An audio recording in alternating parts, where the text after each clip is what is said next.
Na Coreia do Norte, um país envolto em mistérios, isolamento e sigilo, os conceitos de liberdade e direitos humanos são praticamente desconhecidos pelos cidadãos, que muitas vezes não percebem as condições de submissão em que vivem. Este é um lugar onde quase todos os aspectos da vida são rigorosamente controlados pelo Estado. É famoso particularmente pelas suas regras peculiares e pelos acontecimentos insólitos. De uma cidade que exibe um estilo de vida enigmático a outra que se mistura entre raiva e camuflagem, neste vídeo exploraremos as estranhezas que existem somente na Coreia do Norte. Número 15. O culto da personalidade e os líderes eternos. Não podemos mergulhar nos segredos profundos de uma grande nação sem primeiro prestar homenagem às suas origens. O culto da personalidade e os líderes eternos são o centro do poder na Coreia do Norte. Sim, você ouviu bem. Os norte-coreanos vivem unicamente sob o domínio da lei e a liderança de apenas uma família, a família Kim, da qual Kim Il-sung faz parte. Kim Il-sung, o segundo filho de Kim, em 1948 fundou o país e criou suas próprias regras. Os norte-coreanos afirmam ser um país democrático e praticar a democracia a cada 5 anos, mas agem de outra forma. O que há de democrático em votar em uma única pessoa? Estranho, não é? Vamos ver então o motivo pelo qual os norte-coreanos estão determinados a manter a família Kim. Vamos explorar as raízes históricas, os mecanismos por trás do culto, seu impacto na sociedade e as implicações para o cenário político e as relações internacionais da Coreia do Norte. No coração do culto norte-coreano à personalidade está a glorificação e a educação dos seus líderes, Kim Il-sung e seu filho Kim Jong-il. O culto foi amplamente moldado durante o governo de Kim Il-sung, que usou a arte e a mídia propagandista para se retratar como um líder benevolente e todo-poderoso, elevando-se a um status quase divino, fazendo com que o povo fosse determinado a obedecê-lo, pois ele se tornou quase um deus para eles. Seu ano de nascimento até se tornou a data de início do calendário Jusha, simbolizando a doutrina ideológica de autossuficiência do país, e é o maior feriado na Coreia do Norte, com muitos fogos de artifício e festas. O culto à personalidade serviu a vários propósitos. Em primeiro lugar, ele fortaleceu o controle do líder sobre o poder, fomentando lealdade e medo. Qualquer forma de questionamento da autoridade do líder era severamente reprimida. Você deve apenas obedecer e conformar. Além disso, o culto muitas vezes atribui todas as conquistas e sucessos da nação à genialidade e orientação do líder. Número 14. Sem religião. Isso não é surpreendente, especialmente para uma nação que vê seus líderes como deuses. Para que precisariam de outro deus? É um fato conhecido que antes de obter total poder em 1948, o segundo filho de Kim foi na verdade gerado por uma mãe cristã, Kang Ban-sik. Ele também admitiu que frequentava serviços religiosos quando criança e os achava tediosos. Talvez seja por isso que ele garantiu que ninguém na Coreia do Norte jamais se entediasse como ele. Devido à ideologia Juche, que promove a autossuficiência e o culto à personalidade em torno da família governante Kim, o governo desencoraja qualquer forma de religião organizada, e aqueles que praticam sua fé enfrentam severa perseguição. O regime promove apenas um culto à personalidade em torno de seus líderes, particularmente Kim Il-sung e Kim Jong-il, que são quase venerados como deidades. Os cidadãos são obrigados a participar de vários rituais e cerimônias elogiando os líderes. E qualquer desrespeito percebido ou falta de devoção é recebido com duras punições. Embora algumas organizações religiosas tecnicamente existam, que não são inteiramente conhecidas por aqueles fora de suas paredes, essas organizações são rigidamente monitoradas e operadas sob a supervisão estrita do Estado. Mas o cristianismo é um tabu, e qualquer um que seja pego praticando enfrenta severa perseguição, pois é associado à influência estrangeira e visto como uma ameaça potencial ao controle do regime. Apesar de todas essas restrições, acredito fortemente que existem práticas religiosas e crentes clandestinos. Quero dizer, os seres humanos não são robôs e podem ser sorrateiros, mas devem ser muito secretos para evitar punições, até mesmo com a morte. Você sabia que os norte-coreanos ainda praticam execuções públicas e crianças a partir de 5 anos de idade são obrigadas a assistir? Falando em execução, vamos ver como é ser punido pelo governo norte-coreano. Número 13. A punição de 3 gerações. Apenas imagine que seu tio roubou uma maçã e agora todos na família devem ir para a prisão por seus erros. Talvez ele tenha se desculpado e devolvido a maçã, mas isso não conta, porque toda a família, até 3 gerações para baixo, deve ir para a prisão. Isso é especialmente triste porque pais idosos e crianças também estarão na prisão cumprindo penas por um crime do qual você não tinha ideia. Isso é exatamente o que acontece na Coreia do Norte, mas ao contrário do seu tio roubando uma maçã, a política de prisão de 3 gerações se aplica principalmente a indivíduos que são percebidos como inimigos do Estado ou que cometeram crimes políticos. Essa regra não apenas responsabiliza a pessoa acusada por suas ações, mas também estende a punição à sua família imediata, cobrindo pelo menos 3 gerações. A origem dessa política remonta aos primeiros anos do regime norte-coreano sob Kim Il-sung. Foi implementada como um meio de consolidar o poder do partido governante e de suprimir qualquer dissidência ou oposição potencial, punindo múltiplas gerações de uma família. Sua intenção é instilar medo e desencorajar quaisquer pensamentos de rebelião ou deslealdade ao Estado. Se um indivíduo é acusado de um crime político ou é rotulado como um inimigo do Estado, não só ele enfrentará punições severas, mas seus pais, filhos e até netos também podem ser submetidos à prisão, trabalho forçado ou exílio em áreas remotas. Ao responsabilizar várias gerações, o regime visa erradicar qualquer oposição potencial pela raiz, deixando nenhum espaço para que a dissidência cresça dentro das famílias. Essa política cria medo, o que impede os indivíduos de expressar quaisquer visões críticas, por medo de colocar em risco toda a sua família. Tecnicamente, não há liberdade de expressão. De todas as regras, essa política foi amplamente criticada pela comunidade internacional e por organizações de direitos humanos por suas graves violações dos direitos individuais e seu desrespeito pelo devido processo. Isso resultou em inúmeros indivíduos inocentes e suas famílias enfrentando sofrimentos e dificuldades inimagináveis sob o regime opressor da Coreia do Norte. Mas a Coreia do Norte é um planeta próprio e faz ouvidos moucos ao que os terráqueos têm a dizer. Número 12. Cidades falsas. Não é novidade que a Coreia do Norte é notória por sua natureza secreta, mas ter cidades vazias e camufladas para parecerem reais é ir longe demais. Conheça a cidade de Kijongdong, repleta de fachadas elaboradas construídas para apresentar uma ilusão de prosperidade e sucesso ao mundo exterior. Essas cidades falsas são encontradas predominantemente perto da fronteira do país com a Coreia do Sul, particularmente na região industrial de Kaesong, ao longo da zona desmilitarizada coreana. Uma das muitas cidades que ganhou atenção internacional é Kijandong, frequentemente referida como a Vila da Propaganda. Por que uma cidade falsa ganharia atenção internacional? Bem, foi porque ela era real e perfeita em todos os aspectos. Kijongdong está situada na zona desmilitarizada e é uma área urbana altamente coreografada, completa com edifícios altos chamativos e um grande mastro de bandeira dominando o horizonte, supostamente abrigando patriotas norte-coreanos. Você pode se perguntar por que construir tais cidades e desperdiçar fundos úteis. Bem, acredita-se que o propósito dessas cidades falsas seja exibir prosperidade e força, destinado a enganar observadores estrangeiros e a vizinha Coreia do Sul, apresentando uma imagem falsa de riqueza e desenvolvimento. A Coreia do Norte visa manter sua imagem como uma nação formidável e uma sociedade utópica, embora, claro, a realidade esteja longe disso. Houve argumentos sobre suas verdadeiras intenções, já que alguns argumentam que a principal motivação para essas fachadas enganosas é projetar uma imagem de força, mas relatórios sugerem que os edifícios em Kijongdong carecem de janelas de vidro, e alguns argumentaram que toda a vila pode ser apenas um cenário, desprovido de residentes reais. Ainda outros acreditam que elas servem como meio de distrair sua própria população das condições econômicas e sociais precárias prevalentes no país, pois a Coreia do Norte enfrentou desafios econômicos severos, incluindo pobreza generalizada, escassez de alimentos e falta de acesso a serviços básicos para uma parte significativa de seus cidadãos. Apesar dessas suspeitas, a verdade completa por trás dessas cidades falsas permanece ilusória, dada acesso limitado ao país e à natureza secreta de seu governo.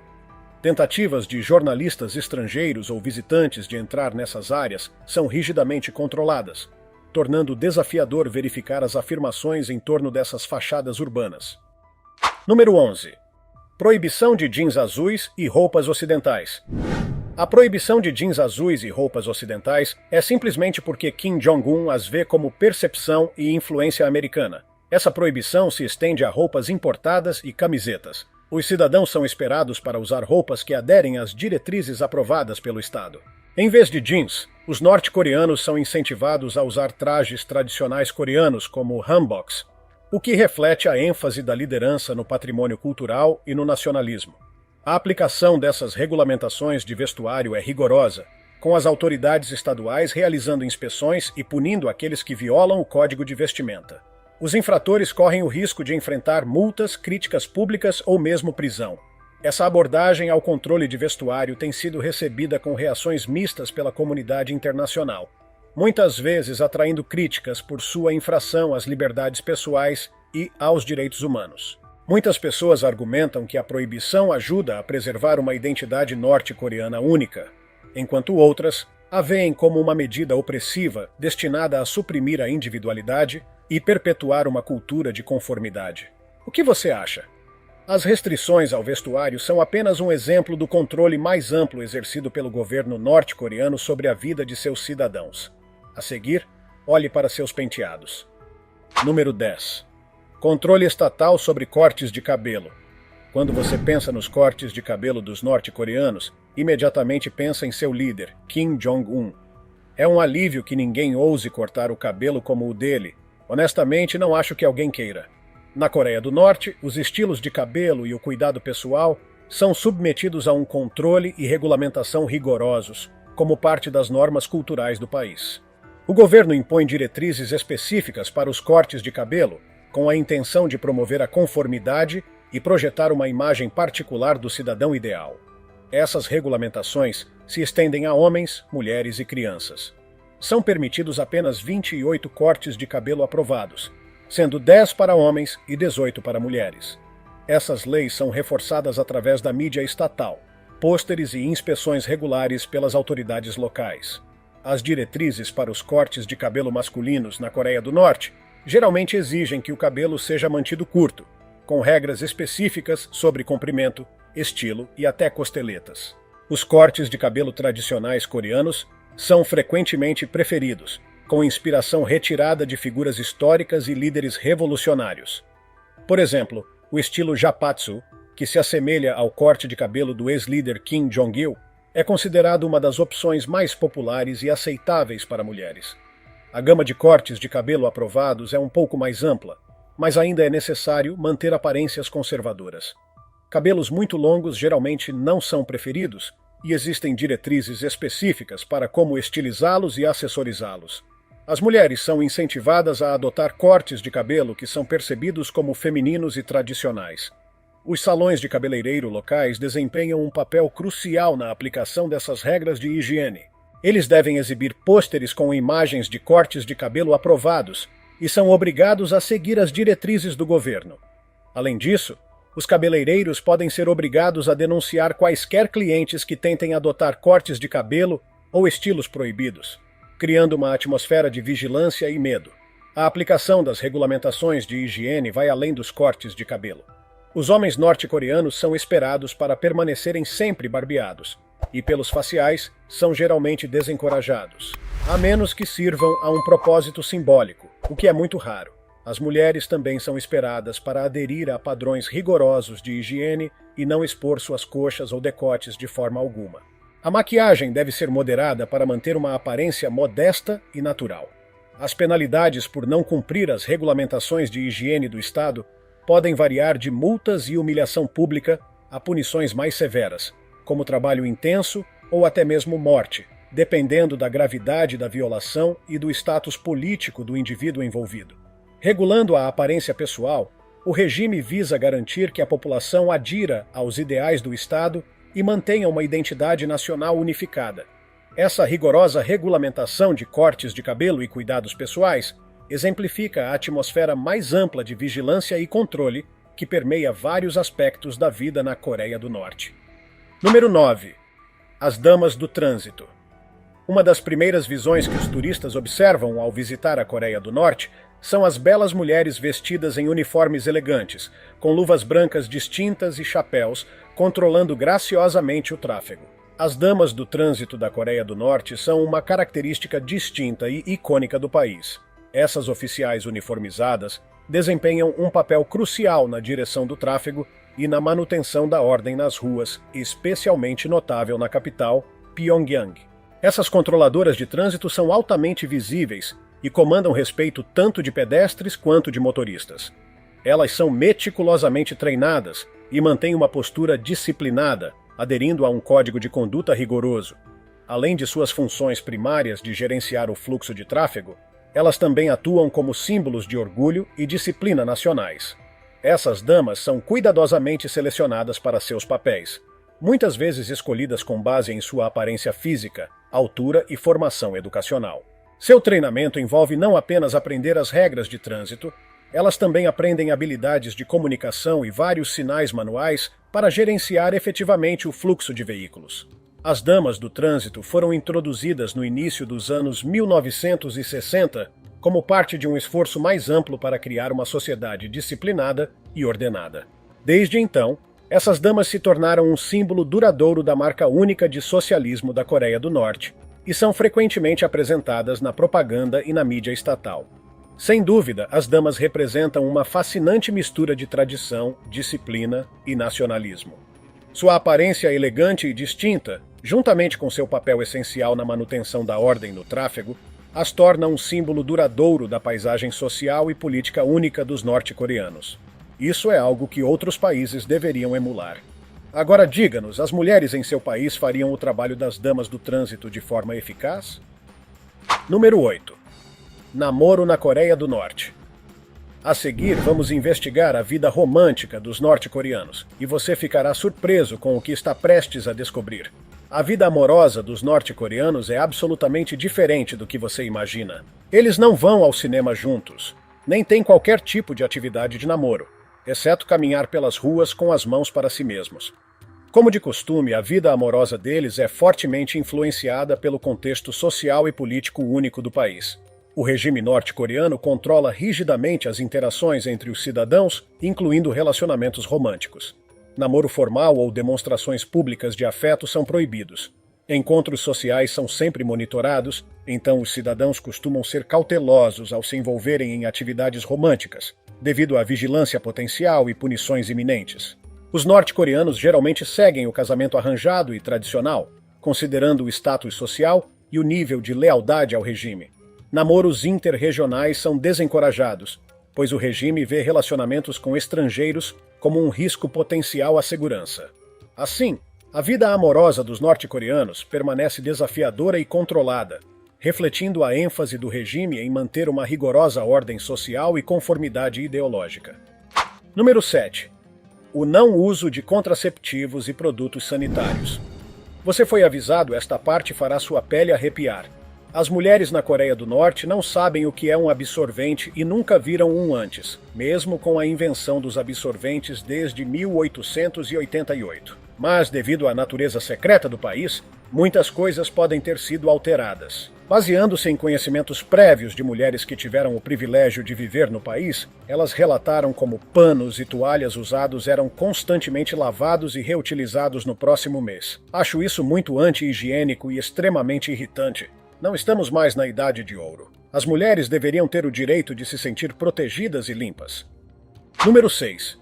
Sem televisão, telefone ou conexão à internet. A rigorosa e onipresente regra de não ter televisão ou conexão à internet tem sido um aspecto fundamental do controle do governo sobre informações e comunicação. Esta política altamente restritiva está em vigor há décadas, com o objetivo de isolar o país do mundo exterior e controlar rigidamente a narrativa apresentada aos seus cidadãos. A decisão do regime de proibir o acesso à televisão e à internet serve a vários propósitos. Primeiro, permite que o governo controle firmemente o fluxo de informações e restrinja o acesso a influências externas que possam desafiar a propaganda estatal. Ao impedir que os cidadãos acessem mídia estrangeira ou a internet, as autoridades mantêm um controle apertado sobre a narrativa, garantindo a preservação da ideologia do Estado e, o mais importante, mantendo intacto o culto à personalidade dos líderes. Esta regra também serve para manter um senso de isolamento e unidade entre os cidadãos, com acesso limitado ao mundo exterior. Os norte-coreanos têm menos probabilidade de serem expostos a pontos de vista alternativos ou diferentes modos de vida. É exatamente por isso que eles são tão leais ao seu líder e ao culto. Esta regra fomenta um senso de lealdade e obediência ao regime. Os cidadãos da Coreia do Norte são condicionados a acreditar que seu líder e o Estado são os únicos provedores de informações e suporte. Para garantir a aplicação desta regra, o governo emprega um sofisticado sistema de vigilância e censura. Além disso, a posse não autorizada de um dispositivo de televisão ou habilitado para a internet é considerada uma ofensa grave, e aqueles que forem pegos enfrentam consequências severas, incluindo prisão ou até mesmo execução. Apesar do isolamento, houve relatos de cidadãos encontrando maneiras criativas de acessar mídia estrangeira, muitas vezes usando dispositivos contrabandeados ou antenas parabólicas ilegais. No entanto, os riscos associados a tais ações são altos, e a descoberta levaria a consequências terríveis. Curiosidade: os norte-coreanos não podem ver este vídeo. Agora é hora da escolha do inscrito de hoje. Esta imagem levanta muitas questões, pois parece mostrar estudantes do ensino médio praticando abertamente intimidade destinada a pessoas casadas em sua sala de aula. Isso é como a educação sexual é ensinada na Coreia do Norte, especialmente com o alto perfil de moralidade que eles transmitem. Se esta imagem for real, afetará o valor promovido pela Coreia do Norte. O que você acha? Deixe-nos saber na seção de comentários. Número 5. Campos de prisão na Coreia do Norte. Vimos quão rigorosas são as regras de ofensa na Coreia do Norte. Agora vamos olhar para a vida daqueles dentro das prisões. Aposto que será uma comunidade ali. O sistema de campos de prisão na Coreia do Norte consiste em vários tipos de instalações, como os campos de prisão política, campos de trabalho e centros de reeducação. Os campos de prisão política são destinados aos inimigos políticos percebidos do regime, como indivíduos suspeitos de dissidência ou tentativa de fuga do país. As condições nestes campos são extremamente duras, com prisioneiros submetidos a trabalho forçado, alimentação inadequada e cuidados médicos precários. Tortura, abuso físico e execuções são muito comuns, intensificando ainda mais a atmosfera de medo e controle. Há uma vigilância rigorosa para suprimir qualquer forma de dissidência dentro do campo também. Os campos de trabalho são outra categoria de instalações prisionais, abrigando indivíduos considerados criminosos pelos padrões norte-coreanos, frequentemente por delitos como travessia ilegal de fronteira ou contrabando. Esses campos são frequentemente usados para trabalho forçado, com prisioneiros submetidos a trabalhos árduos e excruciantes, sem remuneração justa ou descanso. Os centros de reeducação parecem ser o melhor tipo de prisão na Coreia do Norte, pois são projetados para reabilitar indivíduos que cometeram ofensas menores ou mostram sinais de desvio da ideologia do Estado. Quase como se você decidisse manter seu cabelo mais longo que o usual e insistisse nisso, então você poderia ter um problema mental e precisar de séria atenção psicológica. Esses centros empregam técnicas de doutrinação psicológica e ideológica para impor lealdade ao regime e eliminar quaisquer ameaças potenciais ao seu poder. Esta forma de punição é absolutamente melhor que as outras formas, mas eles realmente a usam? Número 4. O sistema educacional na Coreia do Norte. Você acha que os norte-coreanos praticam um estilo diferente de educação? Uma coisa é certa: o sistema educacional da Coreia do Norte é fortemente controlado e centralizado pelo Estado. A educação na Coreia do Norte é obrigatória e gratuita apenas para crianças de 5 a 16 anos, dividida em 3 estágios: educação primária, secundária e superior. Seu currículo enfatiza disciplinas como língua coreana, matemática, estudos sociais e educação física, todas impregnadas de propaganda que glorifica os líderes do país e sua história revolucionária. Os alunos também são ensinados a ideologia Juche desde cedo, o sistema oficial de crenças do Estado, que promove autossuficiência, militarismo e lealdade à família Kim governante. O sistema educacional é altamente seletivo, e os alunos são rastreados e escolhidos desde cedo, com base em sua lealdade percebida ao regime e antecedentes familiares.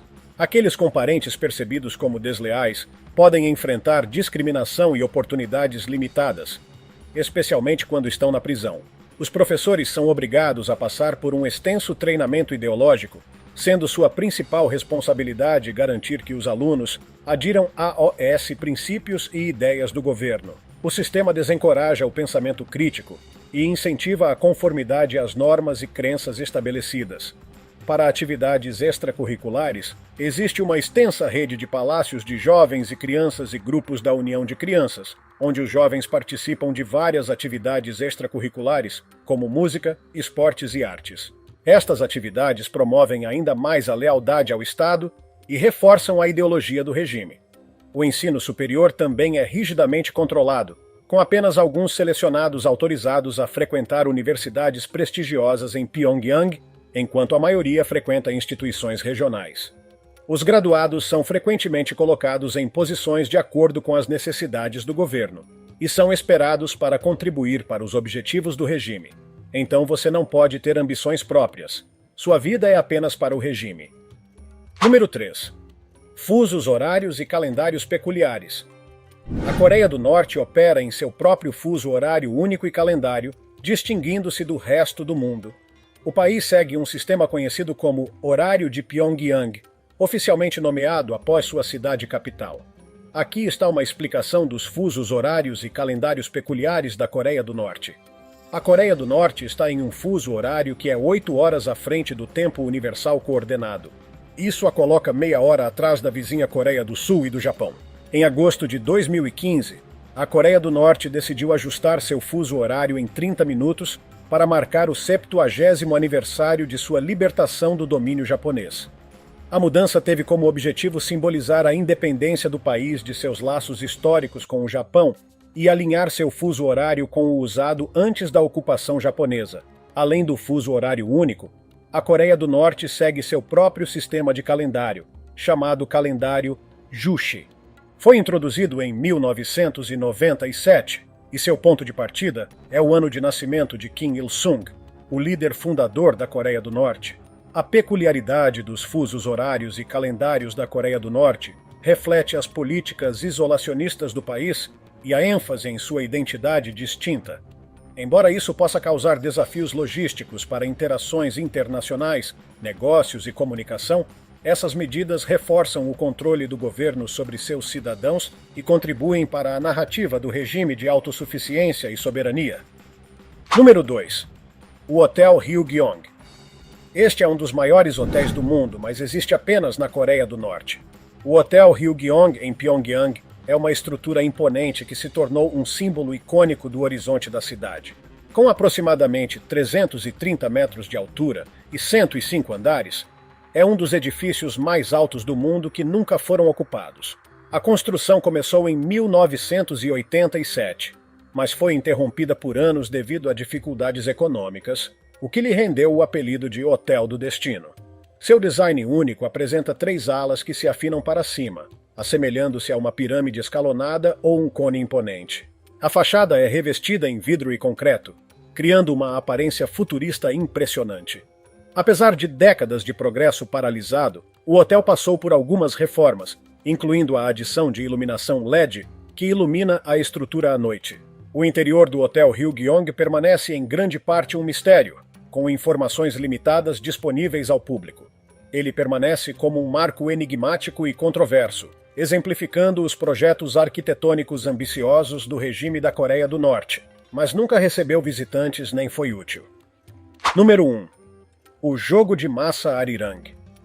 O espetacular e hipnotizante desempenho de atos, tradição e perfeita sincronização nesses jogos faria você querer visitar a Coreia do Norte. Este evento é realizado anualmente para celebrar a história revolucionária do país e promover o patriotismo entre seus cidadãos. Os jogos de massa são uma combinação de dança, ginástica, música e exibição militar, destacando os princípios ideológicos do regime governante. O jogo Arirang foi organizado para comemorar os líderes do Partido dos Trabalhadores da Coreia, Kim Il-sung e Kim Jong-il. Ao longo dos anos, o evento evoluiu e cresceu em escala, tornando-se eventualmente uma das exibições de performances em massa mais impressionantes do mundo. Os jogos de massa Arirang são caracterizados por seu tamanho e precisão enormes. Milhares de artistas, principalmente estudantes e membros de várias organizações, participariam dessas apresentações, formando padrões e imagens elaboradas que podiam ser vistas de longe. Esses eventos certamente exigiriam treinamento intenso e disciplina rigorosa para alcançar a sincronização desejada. O evento geralmente ocorre no estádio Mayday de Pyongyang, que é o maior estádio do mundo, com capacidade para mais de 150 mil espectadores. As apresentações são um grande espetáculo de luzes, cores e movimento, acompanhado por uma exibição coreografada de propaganda que elogia os líderes do país e suas conquistas. Os temas, muitas vezes, giram em torno da história norte-coreana, lutas revolucionárias e as supostas virtudes do socialismo. A música do evento é realizada por um grande coral cantando canções patrióticas e hinos revolucionários em perfeita harmonia. Instrumentos musicais folclóricos coreanos também são integrados às apresentações, adicionando riqueza cultural às exibições. A Coreia do Norte realmente parece não ser um buraco negro completamente louco. Obrigado por assistir e nos vemos na próxima. Continue aqui em nosso canal e inscreva-se. Cuidem-se, pessoal!